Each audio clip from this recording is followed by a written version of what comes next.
saddex walxaad baa naga dhexeeya annaga haddaan nahay ahlu sunna waljamaaca suufiyaalka iyo nimankan muxuu ahaaye salafiyiinta iyo wahaabiyada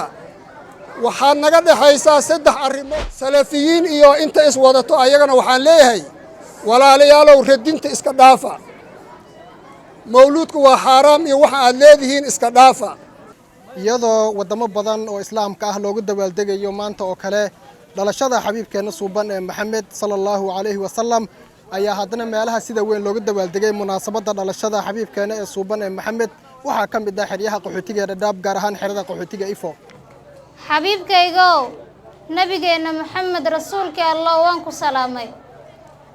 maalmahan waxay ku beegan tahay dhalashadaada si gaar ah maanta haa oo waxaad dhalatay adigoo agoon ah faqiir ah oo dhul saxaro ah iyo bulsho badow ah ku dhexdhashay balse warkaaga iyo magacaaga waa la sii hayay towraad iyo injiil iyo cid kasta oo akhrisay labada kitaabba waa ay ka sii dhereegsanaayeen oo ay u dhararsanaayeen dhalashadaada halkan aan ku sugannahay waa xerada qaxootiga Ifo gaar ahaan iskuulka Ihya oo kumanaan shacab ah oo wata calamo ay ku xardhan yihiin ama ay ku qoran yihiin salliga nabigeena suuban halkan isugu yimid si ay u ogaan ama ay ugu dabaaldegaan dhalashadiisa la nabi udgano wala nabi maana muqtar kuma wala dorto muhammad alamino wanaksano habiba wabigar kawino lawaayi waajigaga muxuu shandona bismillahir rahmanir rahim الحمد لله الذي جعل من محبته محبة رسوله صلى الله عليه وسلم وصلى عليه وملائكته وأمرنا بالصلاة عليه فقال تعالى إن الله وملائكته يصلون على النبي يا أيها الذين آمنوا صلوا عليه وسلموا تسليما اللهم صل وسلم على سيدنا محمد أشرف المؤمنين وسيد المؤمنين والآخرين وعلى صحابته الغر الميامين مرحبا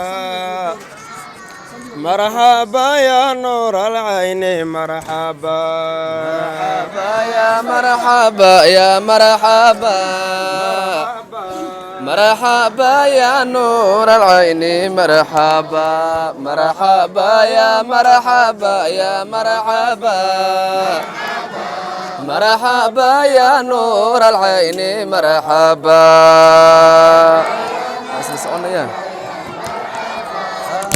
صلاة الله عليك سلام الله عليك يا مصطفى سلامي عليك يا رسولي صلاة الله عليك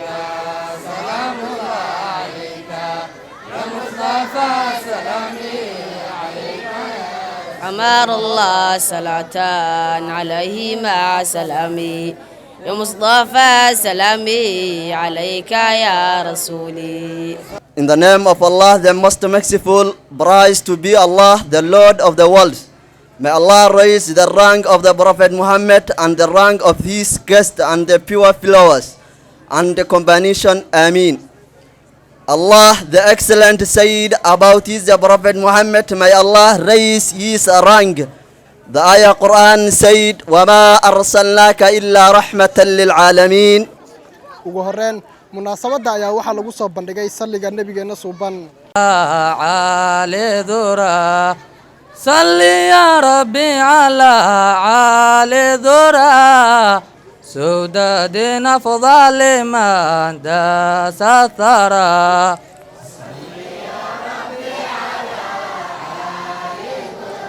الله. intaasi waxaa xigay culimada waxgaradka aqoon-yahanada ka soo qayb galay munaasabada ugu dabaaldegayay dhalashada xabiibkeena suuban ayaa waxaa halkan ka soo jeeday culimo kala duwan maanta waxa weeyaan maalintii nabigeena dhashay calayhi salaatu wasalaam mawlidka culimadu waxay leeyihiin waa masdar muhiim ah weeyaan waxaan lagu idlaaqaa laba macnayan oo faa'iideeya baa culimadu leeyihiin weeyaan macnaha koowaad waxa weeyaan خروج المصطفى صلى الله عليه وسلم من رحم أمه waxay leeyihiin culummada waxaa loo yaqaanaa mawlidka nabigeena calayhi salaatu wasalaam soo bixidiisa oona ka soo baxay min raximi ummih hooyadiis raximkeeda maalin waxaa dhashay nabigeena calayhi salaatu wasalaam la dhalay yowmul ithnain iyo maalin isniin ah bishin ay tahay rabiicul awal 12 milaadigin waxaa weeyaan waxay maraysay iyadana 571 yay leeyihiin culummada carabtan waxay u yaqaaneen maalintaas iyada sanadkaas waxay u yaqaaneen caamal fiil ayaa u yaqaaneen weeyaan culummada qaarna waxay leeyihiin mawlid waxaa la yidhaahdaa dammu shamaa'ili rasuul wa sifaatihi alkhalqiya waalkhuluqiya fii kitaabin waaxidin nadman aw nasran culummada qaarna waxay leeyihiin nabiga calayhi salaatu wasalaam sifooyinkiisa wanaagsan uu abuurista iyo akhlaaqda oo lagu kulmiyo hal kitaab sidoo kale maamulaha guud ee iskuulka Ihya Mudane Shariif Abdulatiif oo ka mid ah macallimiinta ugu waaweyn ee xeryaha qaxootiga Dadaab ayaa waxa uu halkan ka jeeday kalimaad aad u muhiim ah marka loo eego xuska dhalashada nabigeena suuban waxa uu fariin u diray dadka isku khilaafsan xuska dhalashada nabigeena suuban anigu war badan inaan sii dhaho ma rabo laakiin waxaan rabaa halkan inaan ka diro baaqa waxaan u dirayaa ummadda islaamka khaasatan Soomaali ayaan baaqa u dirayaa waa kaan ballanay habeenkii isniinta ahayd 11 maalinta 12 ayaanu siirooyinka iyo salawaadka aan akhrin doonaa gebagabada baaqna waan diraynaa baan dhahnay maanta marka waxaan rabaa anigu baaqi inaan diro insha allahu tacaala baaqayga Soomaaliya aan u diraayo waxaa weeyaan dadka culamaa u diinka baaq baan u dirayaa dadka caamada ah ee cilmi aan aqoonina ayagana baaq baan u dirayaa waxaan ku hormarayaa dadka culamaa u diinka ayaan ku hormarayaa sidaad og tihiin dadka culamaa u diinka waa laba qeybood niman waxaa la yidhaahdaa suufiyaal baa la yidhaahdaa nimanna waxaa la yidhaahdaa suufiyaal baa la yidhaahdaayo ashaacira iyo maaturiidiya weeyaan nimanna waxaa la yidhaahdaa wahaabiyo salafiyo islaax ictisaam tabliiq akhwaan muslimiin jameecadaasoo dhan waa isku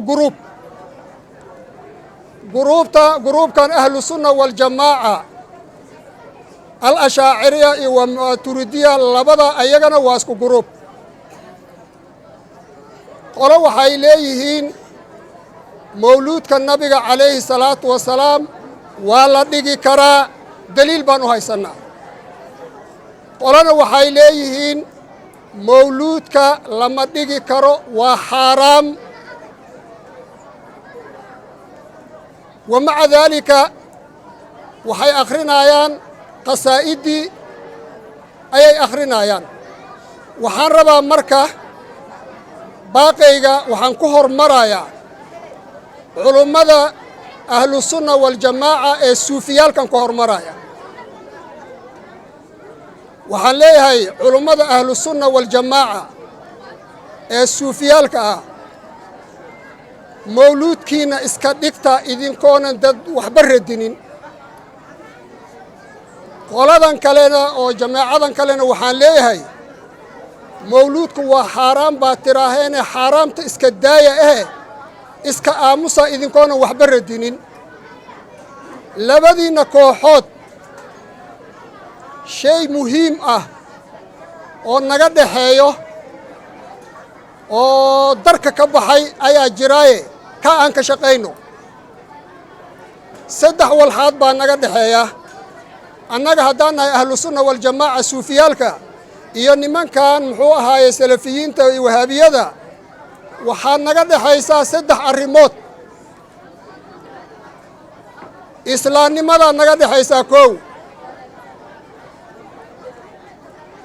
waddanka ayaa naga dhexeeyaa labo ehelnimadii ayaa naga dhexaysaa saddex saddexdaa waxay u baahan yihiin marka saddexdooda in la ixtiraamo la ilaaliyo si bulshada ay u wanaagsanaato laakiin haddii bulshada korkeeda marna ahlu sunna ay wax soo radiyaan marna ay wahaabiyadu wax soo radiyaan bulshadii way baaba'aysaa qodobka ugu horreeya wuxuu ahaa islaamnimada nabigeenna wuxuu leeyahay calayhi salaatu wasalaam almuslimu akhulmuslim qofka muslimka ah qofka kale muslimka waa walaalkiisa inuu xaqiro uma baahno inuu dulleeyo lama rabo inuu muxuu ay dhibaateeyo lama rabo qofka muslimka qofka kale muslimku waa inuu dhowraa uu ilaaliyaa haddaba islaamnimadaa naga dhexaysaaye qoladan ahlu sunna waljamaaca waxaan leeyahay walaalayaalow radinta iska dhaafa madaaristiinna iyo masaajiddiinna ayaa ilmuhu iyo dadka idinka idin raacsan aad ku wacyigelinaysaan ood leedihiin qoladaa ha u gelina intaa ha idinku filnaato horta ahlu sunna waljamaaca salafiyiin iyo inta is wadato ayagana waxaan leeyahay walaalayaalow radinta iska dhaafa mawluudku waa xaaraam iyo waxa aad leedihiin iska dhaafa mawluudka hadduu xaaraam yahay oo xaaraam uu idinka yahay ummaddan kale u badbaadiya waxooda waxaa idinku filan masaajiddiinna iyo madaaristiinna ayaa idinku filanoo ardadiinna iyo dadka idin raacsan aad ku wacyigelin kartaan oo dhihi kartaan waryaada nimankaa suufiyada waxay wataan ma wanaagsanee hilibkoodana ha cunina waa xaaraam masaajidkiina ku dhaha laakiin waxaan miidiyaha lisu marinaayo ee ahlu sunna waljamaacana ay radinayso wahaabiyona ahlu sunna waljamaaca ay radinayso ee miidiyaha lisu marinaayo dhanka kale waxa uu fariin u diray dhinacyada isu khilaafsan amaba dhinacyada isu khilaafsan in la dhigo xuska xabiibkeena suuban caamada waxaan leeyahay soomaalidu waxay tidhaahaa ida indhahooda waa riyaha hor socdaan culummada ayaa indho idin ah laakiin waxaa loo baahan yahay caqli baa adiga ruuxaada ilaahay ku siiyey maalin walba meeshii gurbaanka laga garaaco inaadan iska aadine cilmi aad baratid adigu oo adigaa kaa reebay cilmiga kan cilmiga akhrinaayo waxan waa xalaal waxan waa xaaraam ku dhahaayo 9 biloodu ku dhashay adna 9 bilood baad ku dhalatay caamoy cilmiga barta marka waxaad ogaanaysaan xaqa meesha uu idinka jiro ayaad ogaanaysaan ugu dambayn xafladda ayaa waxaa lagu soo gunaanuday salliga nabigeenna مرحبا يا مرحبا يا مرحبا مرحبا يا نور العين مرحبا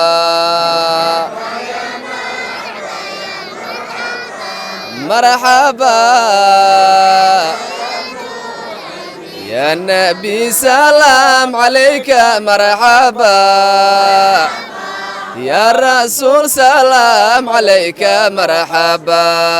si kastaba ha ahaatee maanta oo kale 12-ka bisha Rabiul Awwal waa maalin muslimiinta gaar weyn